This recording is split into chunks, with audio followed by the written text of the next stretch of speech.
Hi Scorpio, welcome to Higher Source Tarot for your Is It in the Cards Love Tarot reading for February 2022. This is a love reading for all Scorpio, Sun, Moon, Rising, and Venus. Thanks to everybody for the support of the channel, and I hope you are feeling the love in 2022. If you're new here, welcome to you. I post new readings every Friday, then again on Monday. So if a reading doesn't resonate, you can come back in a couple of days and watch a new reading. Friday's readings are always a general reading. Mondays are a different style every week. So, of course, today we'll have a love reading, but next week it'll be something totally different on Monday. And if you like tarot and you like the channel, I'd love to invite you to subscribe to Higher Source Tarot. All right, what advice do you have for Scorpio? Sun, Moon, Rising, and Venus about love. We'll let those come out, okay? What messages does Scorpio need to know about love? What does Scorpio need to know about love, please? I'd be interested to see what these are. Okay. I just love it when we have jumpers. We don't always get them, so.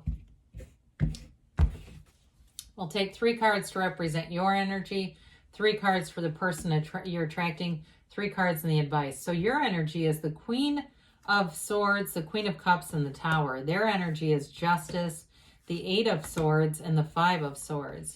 Your advice is the 2 of Pentacles, the Emperor, and the 6 of Pentacles. The 2 that came out are the 2 Kings. This is interesting. The King of Swords and the King of Wands here. Well, Kings and Queens are masters of the suit. You've got 3 major arcana here. So you've got the master of careers and passion and, you know, advancement, expansion. You've got the masters of communication and the mistress of love here. So it's very interesting. You have Libra and Aries here. You certainly have air, Gemini, Libra, Aquarius. You've got water and earth here too. So with these two, and fire with this too, these two, this is going to be very clear communication. I mean, there's nothing going to be held back with this. All right. It's going to be very direct, very clear, but it's also very clear-minded. It's knowing exactly what you want. And I feel like somebody here is leaving behind some conflict, both of you maybe, as I look at this.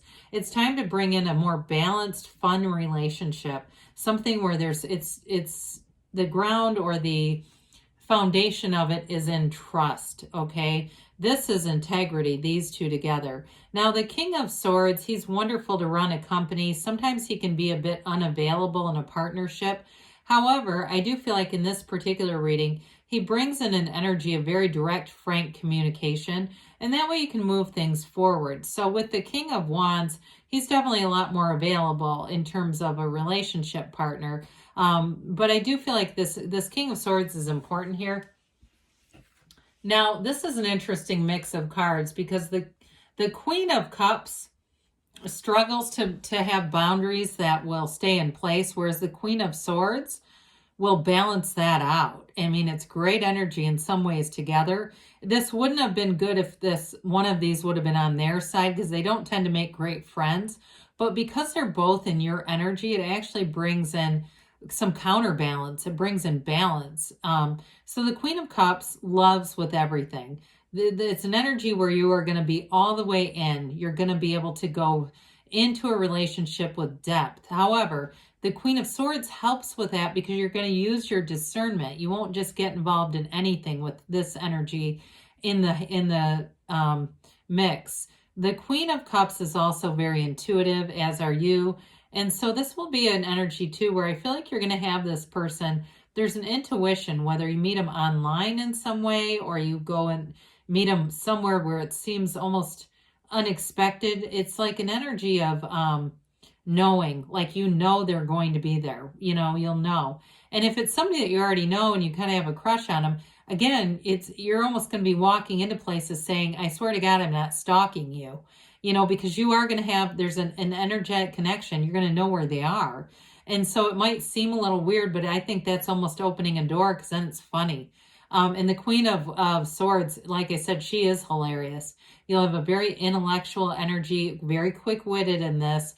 and it'll be attractive. You also know where you've been, and you know what you don't want. So when you know what you don't want, you know what you do. And so that allows you to expand, which is actually part of why I like the Tower here. The Tower is going to bring in a radical new life. This brings in a relationship like you've never had before. The Tower will take out a relationship that isn't on a solid foundation. This is a castle built on sand. And so when the Tower comes in, know that it's for your best and highest good. I do feel like this may be a past relationship. It may be something that you've had to let go of. We say sometimes we don't let go of anything without leaving claw marks. But if you don't with the Tower, you'll be dragged. Let go or be dragged on that one. So with the Tower or the universe never removes anything without bringing in something better. And I feel like with whoever you're attracting, they're definitely trying to get out of conflict, leave conflict behind. Maybe they're going through a divorce with justice being there. But it's definitely, there's an ending that's going to be very final in their situation. So if it's somebody that you say, I do know them, and they are getting a divorce, you may decide, oh, I'm just going to let that ride until they're fully available. But with the Tower, it is going to be the end of delusions. And so when you've known contrast, that's how you know what you want. And that will bring in that clarity. So with their energy, we like justice because justice brings in the absolute truth. Like I said, it can be a legal situation if that applies to them, but it may also just be that representing them and they're just very integrous. That also could be the case. We like justice. This is a great partner because it's somebody who's going to be very honest with their feelings. They're going to be very honest with what they think. And so you don't have to worry about deception and double crossing. They may have been, I almost use the word victim. I don't tend to like that, but they may have been subject to somebody who was very dishonest and might have gotten really blindsided by something. And that may have changed their way of thinking too. Now, this is also somebody that has good boundaries though.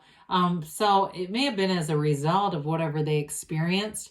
That Eight of Swords, I do feel like it's a past relationship that had them feeling very burdened and trapped. They may have been dealing with somebody who was crazy, a real narcissist type, or just obsessed with them. And so with that Eight of Swords, it may have taken them a while to get untangled from that. So if you meet somebody that's got kind of a crazy ex and they don't really want to talk about it, I feel like it's somewhat intentional in terms of their way of separating. They feel like the more they give that person airtime, the more it keeps them relevant in their current environment, and they just don't want any part of it. Like I said, though, I do feel like they felt a bit of guilt leaving it, leaving the relationship. But with that Five of Swords, that's activity and change. They don't want conflict. They don't want problems in a relationship. Now, if for some reason it is reconciliation, I'm not saying you're crazy by any means. I do feel like they want no part of conflict, okay? So the way to approach this person is not through anything aggressive. I just feel like they're almost exhausted by it. That just, even the hint of it just really turns them off. And so in terms of this advice here, you've definitely got something going on here with a partnership. You have it multiple times.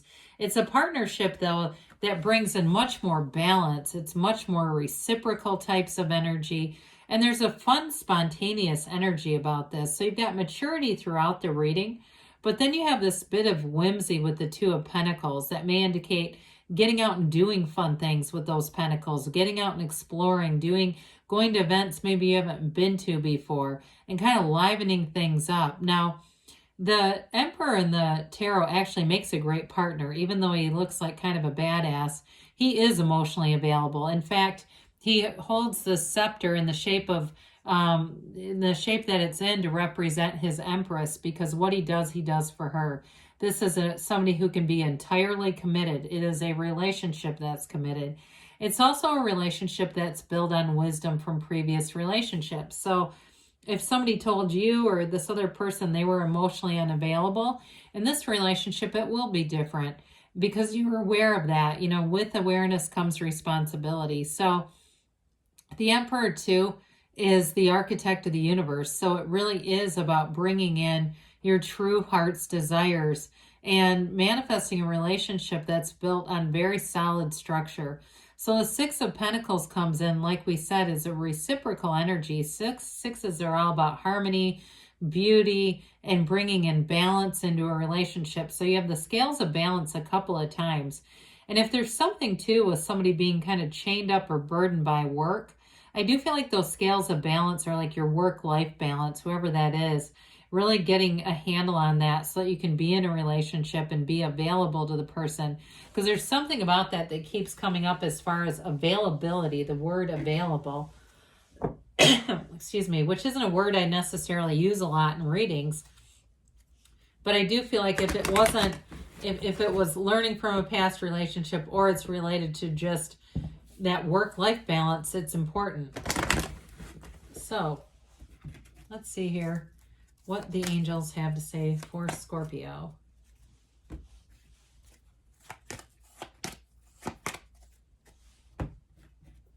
So you've got the situation will improve. Well, I agree, especially if you've dealt with a tower situation. That will definitely be on the rebuild. You have abundance showing up, and it's an abundance of love.